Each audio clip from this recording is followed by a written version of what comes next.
Hello everyone, welcome to my channel. कैसे हैं आप सब? उम्मीद करती हूँ आप सब बहुत अच्छे होंगे। तो आज मैं घर और किचन से जुड़े हुए कुछ ऐसे छोटे छोटे टिप्स लेकर आई हूँ जो आपकी डेली लाइफ में काम आएंगे और इससे समय की भी बचत होने वाली है और आपके पैसे भी बचेंगे। तो चलिए आज का पहला टिप्स देखते हैं। तो पहला टिप्स है, जब कुकर में दाल, सब्जी या आलू बॉईल करते हैं या किसी भी चीज़ को बॉईल करते हैं, विशल लगती है तो कुकर की लीड काफ़ी हद तक गंदे हो जाते हैं, जिसे साफ़ करने में बहुत समय लगती है, पानी भी बहुत लगते हैं। तो आज जो मैं तरीका बताने वाली हूँ, इससे कुकर की लीड गंदे नहीं होंगे। तो आपको क्या करना है, एक टिश्यू पेपर ले लीजिए और उसे हल्का सा कट करना है, बीच से थोड़ा सा बस कट कर लीजिए। और कट करने के बाद आप जब गैस पे रखते हैं किसी भी चीज़ को बॉईल करने के लिए या बनाने के लिए, तो आप सीटी निकाल के और इसमें आप लगा दीजिए। जब इस तरह से लगा देते हैं तो विशल लगेगी तो कुकर की लीड गंदे नहीं होंगे। कई बार पानी एक्स्ट्रा रख देते हैं दाल में या सब्ज़ी में, उबल के बाहर आ जाती है, तो इससे कुकर बहुत गंदे हो जाते हैं। तो इस ट्रिक से कुकर गंदा नहीं होगा और आप आसानी से 2 मिनट में कुकर को साफ़ कर सकते हैं। जब विशल लग जाए तो आप इसे हटा के डस्टबिन में रख दीजिए। टिश्यू पेपर की जगह पे आप कपड़े का भी यूज़ कर सकते हैं। कपड़े वाइट कलर के इस तरह से ले लीजिए, कोई भी सॉफ्ट कपड़ा हो कॉटन का, और हल्का सा इसमें कट लगा के और इस तरह से लगा सकते हैं। जब दाल या फिर सब्ज़ी बना लेते हैं तो उसके बाद इसे निकाल लीजिए और निकालने के बाद वॉश करके सुखा लीजिए। फिर जब आप अगली बार दाल या सब्ज़ी कुकर में रखते हैं तो वापस से उस कपड़े को लगा सकते हैं। इससे कपड़ा गंदा भी नहीं दिखेगा और कुकर की लीड भी गंदे नहीं होंगे। नेक्स्ट आइडिया है चाय की छन्नी को लेकर। छन्नी का इस्तेमाल हम दूध छानने में भी करते हैं, चाय छानने में भी करते हैं। इसकी समय समय पे अगर अच्छे से क्लीनिंग ना किया जाए तो बहुत गंदे हो जाते हैं, देखने में अच्छा नहीं लगता है। और जो चाय की जो डट होती है वो छन्नी में बैठ जाती है, जो जाली होती है उसमें बैठ जाती है। फिर आप गर्म दूध या चाय छानते हैं तो वो डट उसमें से निकल के चाय में या दूध में भी जा सकती है, जिससे आप बीमार पड़ सकते हैं। तो इसलिए बीच बीच में इसकी अच्छे से क्लीनिंग करनी चाहिए। तो आज मैं बताती हूँ कि किस तरह से आप चाय की छन्नी को क्लीन करें, जिससे कि पुरानी से पुरानी छन्नी चाहे कितना भी गंदा क्यों ना हो आसानी से क्लीन हो जाएगी। तो आपको ले लेना है पानी। तो थोड़ा गर्म करके पानी लीजिएगा, बहुत ज़्यादा गर्म करने की भी ज़रूरत ना हो, बस हल्का सा गुनगुना लेना है। और उसमें रखना है 1/4 चम्मच जितना बेकिंग सोडा, मीठा सोडा जो हम खाने में इस्तेमाल करते हैं। बेकिंग सोडा क्लीनिंग में बहुत ज़्यादा हेल्प करती है, किसी भी तरह की डट को 2 मिनट में ये निकाल देती है। तो आपको बेकिंग सोडा मिक्स कर लेना है और उसके बाद जितनी भी चाय की छन्नी है उसे पानी में रख दीजिए डिप करके। आप कोई बड़ा सा बर्तन ले सकते हैं और इतना पानी लीजिएगा जिससे कि छन्नी पानी में डिप हो जाए, और 5 से 10 मिनट के लिए छोड़ दीजिए। 5 मिनट के लिए भी अगर छोड़ देते हैं तो ये अच्छे से जो डट है वो निकल जाती है। उसके बाद एक ब्रश की मदद से, जो भी किचन में आप ब्रश यूज़ करते हैं उस ब्रश की मदद से इसे साफ़ कर लीजिए। इससे पुरानी से पुरानी छन्नी चाहे जितना भी गंदा क्यों ना हो बहुत अच्छे से क्लीन हो जाती है।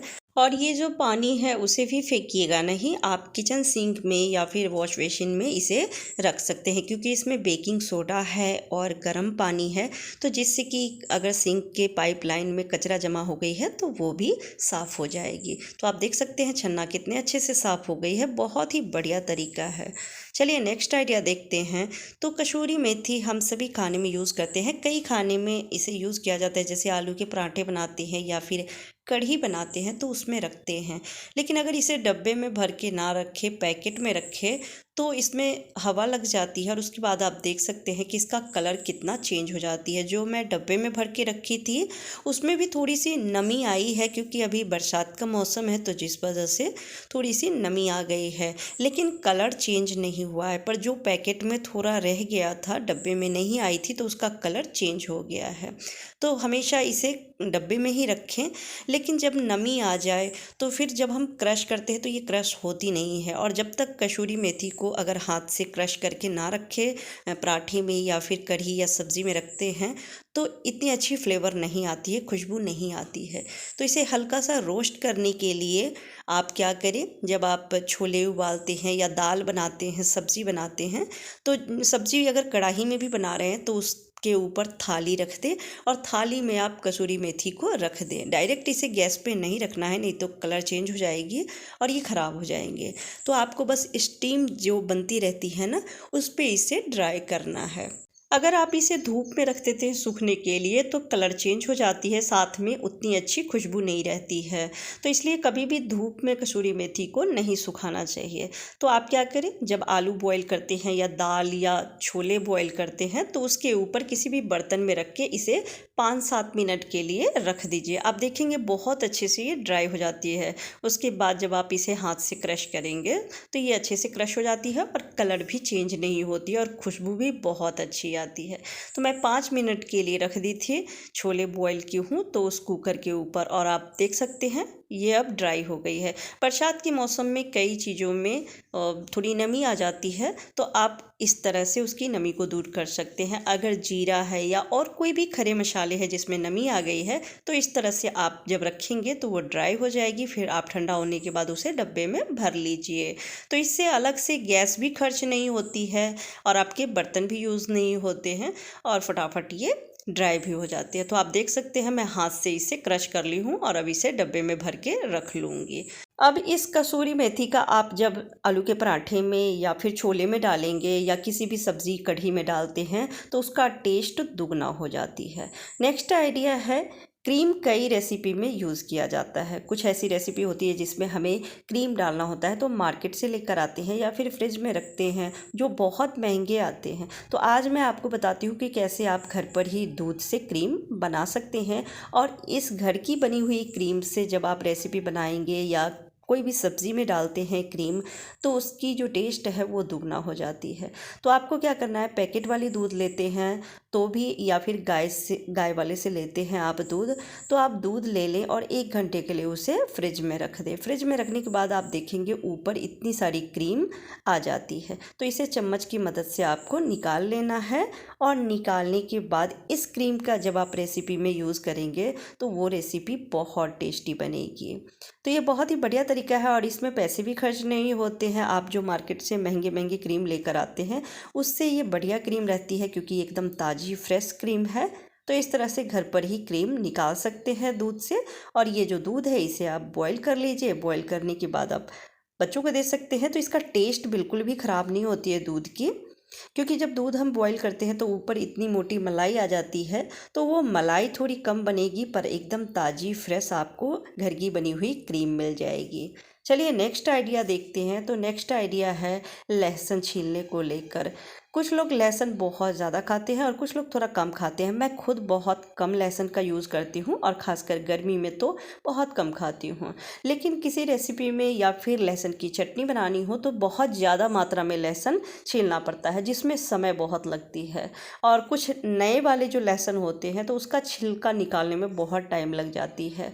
तो आज जो मैं तरीका बताने वाली हूँ इससे आप 1 मिनट में ढेर सारे लहसुन छील सकते हैं। तो आप क्या करें, जितना भी लहसुन आपको छीलना है उतना लहसुन लेके और उसके जवे को अलग कर दीजिए और जो छिलका होता है, डंडी होते हैं, उसे अलग कर लेना है। अब लेना है स्टील की छन्नी और स्टील की छन्नी में जितना भी लहसुन आपको छीलना है वो सारे रख दीजिए। तो मैं बिल्कुल थोड़ा रख रही हूँ क्योंकि मैं ज़्यादा लहसुन गर्मी में नहीं खाती हूँ तो ये बेकार हो जाएगा। बस मैं आपके साथ आइडिया शेयर कर रही हूँ और ये बहुत ही आसान आइडिया है। ना आपको धूप में सुखाने की ज़रूरत है, ना ही गर्म पानी में इसको रखने की ज़रूरत है। ये कुछ सेकेंड में लहसुन ड्राई हो जाते हैं और इसके छिलके खुद ब खुद निकलने लगते हैं। तो इस तरह से जितना भी लहसुन छीलना है इसे छन्नी में रख लीजिए और अब गैस को ऑन कर लेना है और कुछ सेकंड के लिए इसे बस ड्राई रोस्ट करने हैं। इस तरह से आपको 1 मिनट या 2 मिनट के लिए भी नहीं रखना है, कुछ सेकंड के लिए इस तरह से चलाना है जिससे कि इसका छिलका थोड़े जो अलग हो जाते हैं खुद ब खुद। उसके बाद हल्का सा इसे ट्विस्ट करेंगे और आसानी से छिलके हट जाते हैं लहसुन के। आपको चाकू की भी ज़रूरत नहीं पड़ेगी। और आप देख सकते हैं मैं नेल्स नहीं रखती हूँ, उसके बावजूद भी आसानी से लहसुन छील पा रही हूँ। तो इस तरीके से आप 1-1 किलो लहसुन को छील सकते हैं। और इससे आपको लग रहा होगा कि टेस्ट चेंज हो जाती है, तो टेस्ट भी चेंज नहीं होती है, बस छिलका थोड़ा रोस्ट हो जाता है तो आसानी से निकल जाती है। इस तरीके से आप ढेर सारे लहसुन को छील के और कोई एयर टाइट कंटेनर में भर के फ्रिज में रख सकते हैं स्टोर करके, जिससे कि आपको पूरा सप्ताह लहसुन छीलने की ज़रूरत नहीं पड़ेगी। इससे समय भी बचेगी, आप फटाफट खाना बना सकते हैं।